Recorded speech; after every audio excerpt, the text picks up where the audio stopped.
Hey guys, Bryan here from Better Chess Training, and in today's video, I'm going to be sharing a game that I played against a fellow chess YouTuber, Stacia Pugh. This is game one of a friendly training match, and I'm going to be sharing my analysis and thoughts from my point of view. And if you check out at the end of the video a link to uh, her video where she's going to be sharing her thoughts on the same game. So I thought it would be an interesting perspective. So enjoy and check it out. Okay, this is a game between myself, playing black, and Stacia Pugh, another chess YouTuber, and I will have links to her channel down below and at the end of the video. Uh, I first heard about her on the Perpetual Chess Podcast with Ben Johnson. She did an interview, and she had made a big growth in her chess strength over a couple of years. I think she gained like 600 points.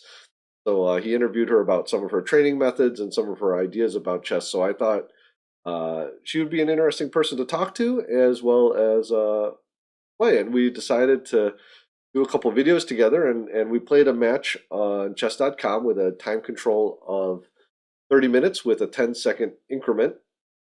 And she's going to do a video analyzing the game as well as this video here, so you could see both perspectives. I hope you enjoy. We started out here, she started out with e4, and I played e6, the French defense. D4 was played, and d5. So you guys have seen I played the French defense quite a bit, and she plays knight to d2, the Tarrasch variation. Now, some of you know I've played the Rubinstein in the past, where I will take on e4, but I'm trying to branch out a little bit, and so I play c5, which is one of the more mainstream responses to the Tarrasch. Okay, e takes d5 is one of the white's responses here. I play queen takes d5, and then she plays d takes c5. Now, this is actually the second most popular move, but typically white will keep the tension a little more with knight g to f3. Okay, so well, bishop takes c5 is a natural response, and now she plays knight g to f3, and I play knight to f6, preparing to castle, and in some lines covering e4 against this knight. Okay, my opponent plays bishop to e2. Now the main move here in several different variations is bishop to c4, attacking this queen. Okay, but I was talking to Stacia after the game, and she had just made a recent switch over to e4, so she actually wasn't familiar with this opening. But bishop to e2 is fine. It actually is a good idea when you are not comfortable in an opening or something that you're learning and you're not sure what the book move is, to play something that is maybe a little more reserved and work on developing, especially instead of something more aggressive that would maybe leave a piece hanging if you're not sure of all the tactics. Okay, knight to c6 is pretty standard, I think. Here we're both out of book, and she castles. And here I actually had an interesting idea. Actually, it was a move ago here. Instead of knight to c6, I was thinking of something like knight to g4. And in this position, I actually considered another interesting move, knight to g4, attacking f2 here. Of course, if white does nothing, then I'm just going to take this with the knight and fork his rook and queen. However, after castling, I can still play knight takes f2, but my thought here was that it doesn't look so great. After rook takes f2, I don't have a follow-up. If I could get this queen onto the dark squares, that would be nice, but there's just not enough time, at least in my opinion. And I think it's not a horrible game here, but even if I take back here with the bishop, king takes back, these pieces are all developed. I just have my queen out here, and even though material is about even, I think white would have an edge here. So I rejected that. Now, you might say it's too early in the game. You should be thinking about developing anyway. And I guess One thing I want you to think about, and something that I've been trying to work on in my game, is not just making automatic moves without looking at possibilities. So thinking about this knight to g4 move took about a minute. So it's not really, depending on your time control, not really, it should be explored even if eventually you end up rejecting it. So you have to look at, it keeps you aware and keeps your tactical eye tuned. Okay, let's go back to the game. I did play knight to c6, a little more traditional move here, and white castles, and I castled as well. And now here, white plays c4. I think this is a pretty good move. White has a queenside majority, so at some point c4 will have to be played. I still think something like bishop to c4 might be doable as well, but she played c4. Now, I did watch a couple videos on her channel with some of her games, and she does like tactical, tactical play. And now, oh, I didn't mention this earlier. She is rated around, her peak rating's around 1790 USCF, so very good, strong Class B player, almost 1800. And she's right now right in that middle of the 1700s at the moment. But definitely a strong player, and so not someone to underestimate. And I didn't. So after c4, here actually is an interesting area. I played queen to d6. In some of the lines of my opening, it goes to d6. But what I should have considered here, and you should consider this whether you're in book or out of book, is your opponent's reply. And Stacia played knight to b3, and we'll go back in a second. And I should have looked at that, attacking my bishop. It seems like a natural follow-up, something I should have considered. And had I considered it, I might have played something different. Uh, when you look at this with the computer engine, it does suggest queen to f5, which I did look at, but I did not like just the it gets a little messy, or I didn't really find a strategic follow up after knight to h4. And Peter says this is okay for black, but I'm trying to again. And the reason I mention this is that when you're analyzing your games and when you're developing and you're training, you want to try to work on your thought process. And I really was trying to think strategically. What is the best move strategically here? And queen to f5 tactically may have merit and definitely keeps the queen centralized, but I didn't see where I would be able to use the queen in a further plan on f5 and probably would be chased away. So here, instead of queen to d6, again, it's one of those moves I made because I've seen that move in some games. What I could have done was queen to d8.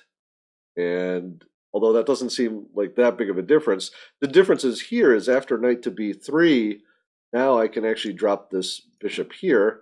And then, if, for example, if white were to play c5, then I could just go back here to c7. Okay? But instead, after queen to d6, as was played in the game, knight to b3 gets a little annoying because I don't necessarily want to trade this bishop for knight, and we're also contemplating this queen trade here. So I considered a few moves. One was an interesting one was rook to d8, and the idea here is that if she takes on c5, then I take back here, and I get this hit on the queen. However, again, so I gain a tempo in this line, but what I felt was I felt that it wasn't enough to trade this bishop for the knight. Not that the bishop's always better, but in this open position, this bishop is pretty strong. So instead, I went and I exchanged queens. And after rook takes d1, I dropped the bishop back here to e7. Now, here in this case, I could have also went to b6, and then maybe that might have been more effective. But I don't think bishop to e7 is bad either. Okay. Bishop to f4 is played, and again, a very logical move, getting on this nice diagonal here. And this can be annoying for a few reasons. If white can get a knight here to c7, of course, that would be pretty annoying. Also, one of the themes that I saw during the game was putting this bishop here on d6, and if I exchange, getting this rook here and then doubling up. So that was something that wasn't really fearing. I didn't think it was losing for me, but definitely something I wanted to keep an eye on. Here I played b6, preventing this knight from hopping in over here and also preparing to develop my bishop. Okay, so in the French defense, you want to understand one of the concepts in most of the variations, interestingly, is how to develop this light square bishop.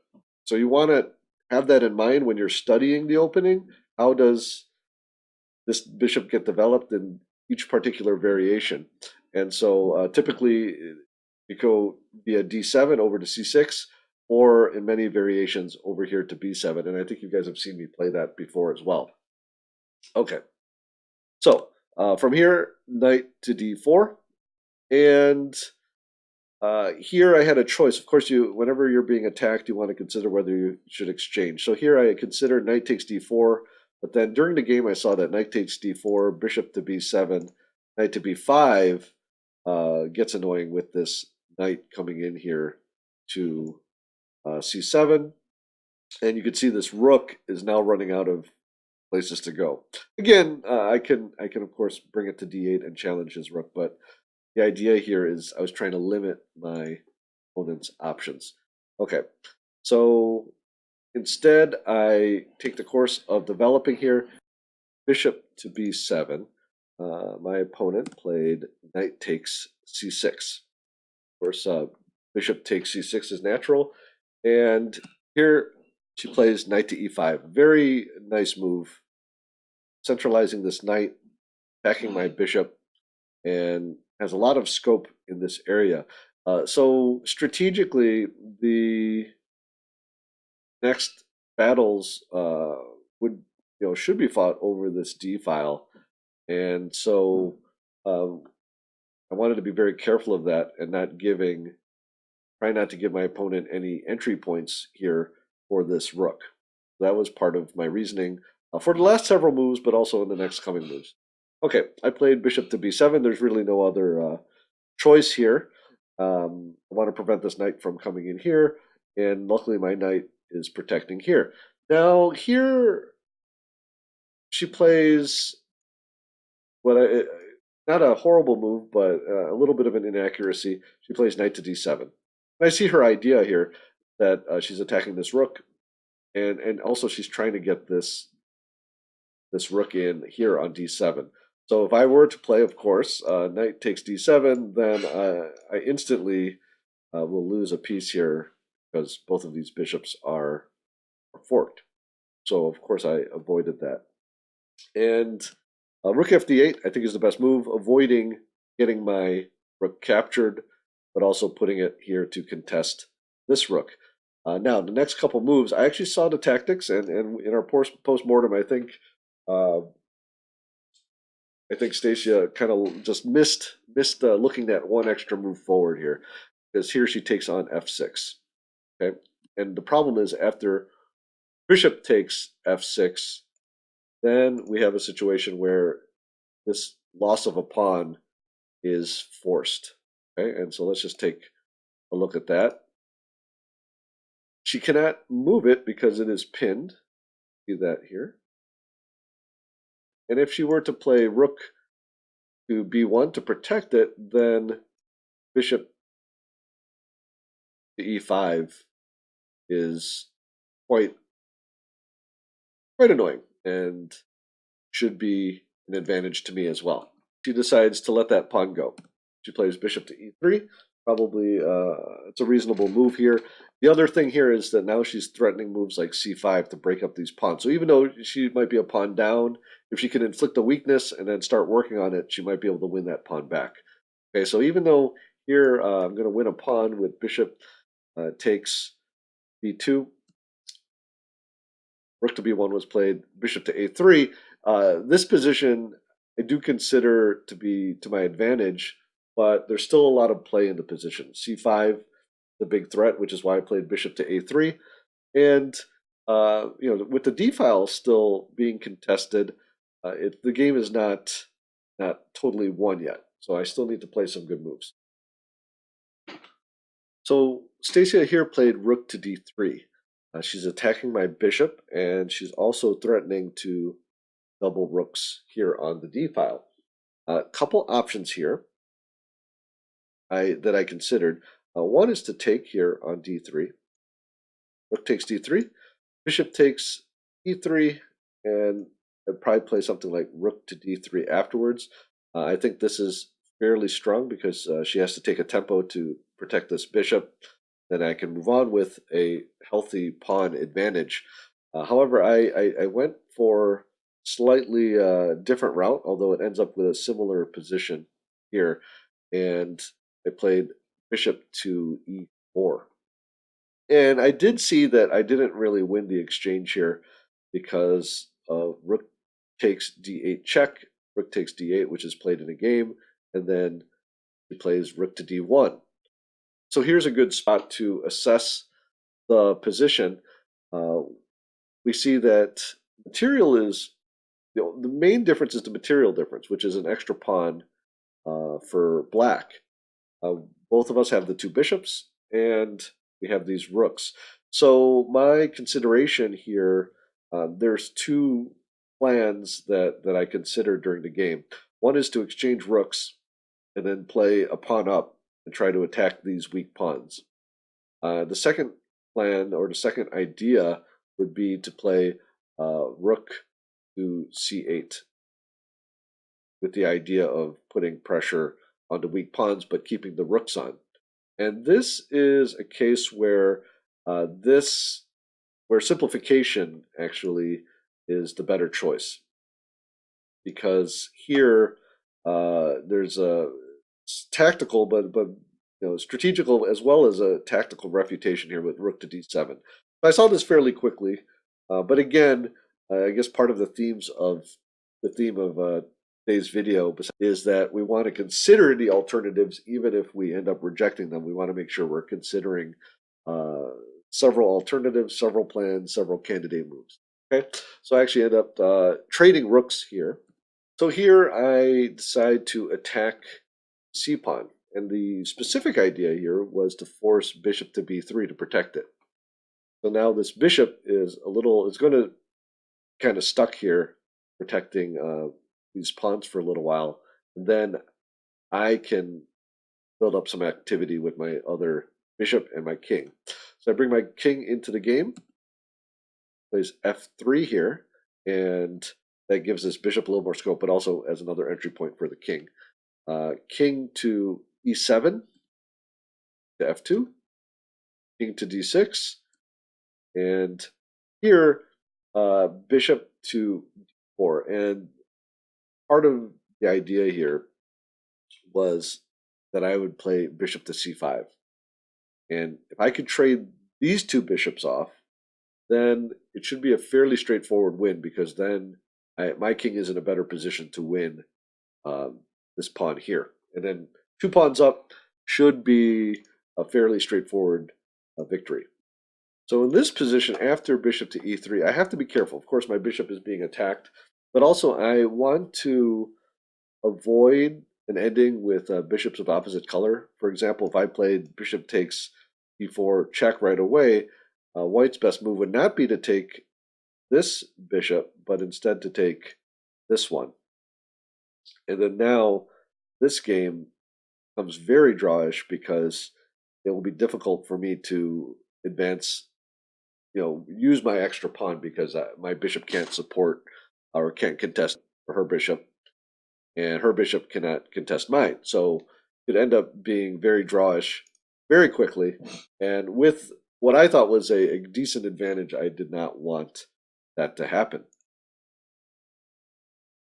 So after king to e3, I decided to play bishop to f1, of course attacking this pawn, as well as with the idea that if king to f2, then I could consider something like bishop takes c4, and then after bishop takes c4, then bishop takes d3 check. And even though, again, we are reaching that opposite colored bishops, Here I have a 2-pawn advantage with majorities on both sides, which I felt I could probably win. Uh, that was my idea there.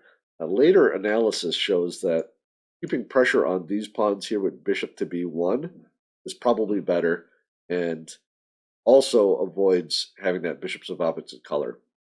Okay, so that probably would have been a little better, but in the game, I played bishop to f1, and Stacia plays b3, and that gives me the opportunity to go into the ending that I was looking for. So bishop takes d4 check, king takes d4, and then e5 check, forcing uh, forcing white to make a decision. If white stays on this side, for example, with king to c3, then f5 is coming and creating a passed pawn over here. So that would have been winning. Instead, white decides to go to e3 and protect these pawns as well as attack my bishop. So here, it's a pretty straightforward win. King to c5, king to e5. I play f6.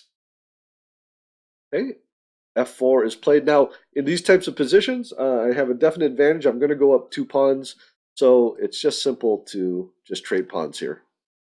And now I win this pawn, and she goes about trying to attack my pawns here, but it's best to simplify after bishop takes b3, a takes b3, a5. Here I actually offered a friendly draw. I think we can all see I'm going to take that b pawn and then promote before she has a chance to. But I figured it was our first game. We're actually going to play a second game, and so I figured, let's have a draw, have a nice little post-mortem analysis, and make our videos. So at this point, I did offer a draw, which she accepted, and that was the game. Okay, I hope you enjoyed that game. That is game 1, and we're gonna have a little 2-game training match together. Really enjoyed our post-mortem analysis and playing against Stacia. I hope you'll check out her channel. I'll put the link in the description below. And over here, you can check out Stacia's her analysis of this game. So check that out, get a different point of view, and hope to see you over there.